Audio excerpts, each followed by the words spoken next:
and let us all do we can to build a better future. First of all, I want to give a huge shout out to Case Study QB. He did a groundbreaking interview with Kshama Sawant talking about the current state of left media and including calling out the hypocrisy of TYT. Now, Kshama Sawant has done a lot of great work, and you would think in theory, she'd be a regular on TYT or Majority Report or Kyle Kalinski's show. But no, she's not. Not even on David Peckman's show either. So, huge shout out to Case Study QB. Be sure to follow him on Phoenix. This is a fire tweet with a fire video. Check it out. And if you're not following him, please do so. He has a YouTube page and Odyssey page as well. Huge shout out to Case Study QB. Support his work. This question I want to ask you is about the state of left media. The state of left media, and what do you think of independent left media, and how, as somebody who watches a lot of mainstream media, as most people know, I watch a lot of independent media, I would have thought to see you on a lot of other places a lot more. So, for example, I'll say straight up, TYT, I would have thought that as a leftist, someone who's a progressive in that lane and a strong voice, and someone who was elected. So it's not even like you're nobody. You are somebody who has a big voice. I thought I would see you there way more than what I actually see, what is actual reality. So let me give you the microphone as we close out the show. Yeah, maybe that's why they don't want me on, because they know that we have a lot to say and that we have a very powerful analysis that will make sense to a lot of working people. And so just to clarify, I will go on TYT if they have me on. I have gone on Fox News, CNN, all kinds of media, because I know that when I go on there, I'm not speaking to the person who is interviewing me. I'm speaking to the hundreds of thousands and maybe even millions of people who are listening, many of whom will agree with what I'm saying, So when I go on Fox News, I think of the Teamster rank and file, the Teamster drivers who are driving their trucks, FedEx drivers who are driving their trucks and listening to radio as they're driving. And I know that some of the things that I say will resonate with them about the injustice that workers face, about the strong contracts that we want to fight for, and the need to go on strike in the union movement.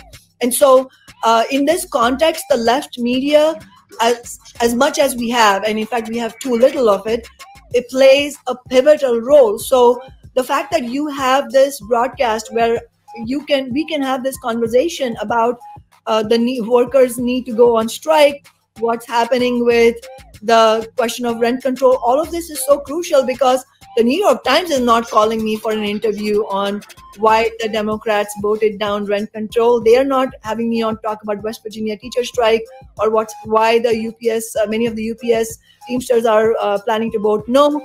So left media plays a very crucial role.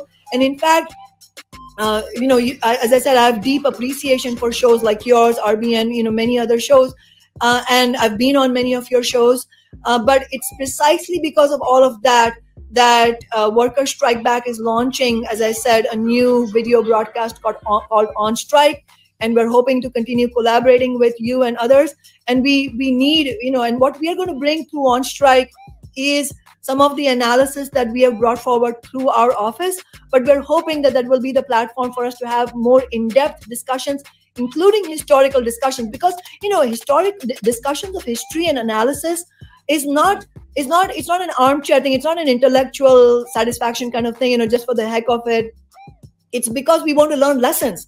We want to understand, if there was a general strike in Minneapolis and San Francisco, how did that happen? What did the workers do? Why is it that every time you see these massive strike actions, virtually every time there's socialist leadership there? So what socialism mean? Why was the Russian Revolution the most progressive event in 20th century human history? So all of those questions we want to discuss, and at the same time also provide analysis for the most pivotal daily events like the UPS contract, but also internationally. So shout out to Case Study QB, because there's more to that interview, and I encourage all of you to see it in full entirety.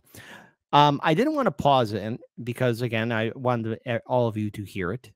But here is, again, a reason why We really need to support independent media, true independent media that actually gives a voice to the voiceless. Because you would think, in theory, TYT, which at the time was the only game in town, would constantly have all these firebrand individuals on consistently. But no, TYT decided to kiss the ring of the Democratic Party. TYT wanted to constantly say, "Oh, we have to support Democrats.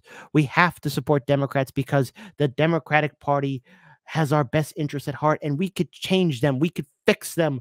We could really make it work." But already we have seen, and again, I could talk about it all day, where TYT could have done something to really address the fact that, again, what we saw in 2016 was the Democrats revealing how they really think about voters.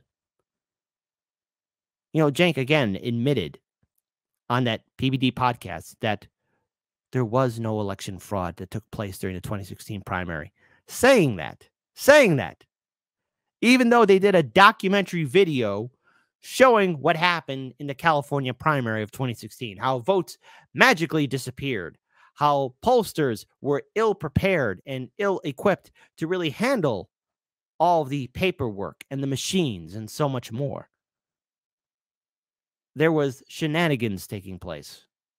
There is a sad state of affairs. And the thing is, independent media as a whole is kissing the ring of the Democratic Party. You have Majority Report, you have TYT, you have Crystal and Kyle, Breaking Points. All of them telling you that probably during election day or during the election year of 2024, consistently telling you to vote Biden. And if it's not going to be Biden, it's going to be some establishment pick, because they're going to say that the risk is too great.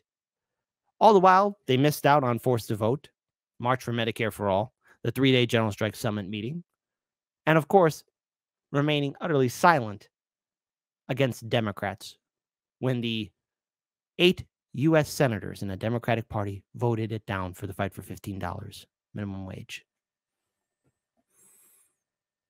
Break away from it.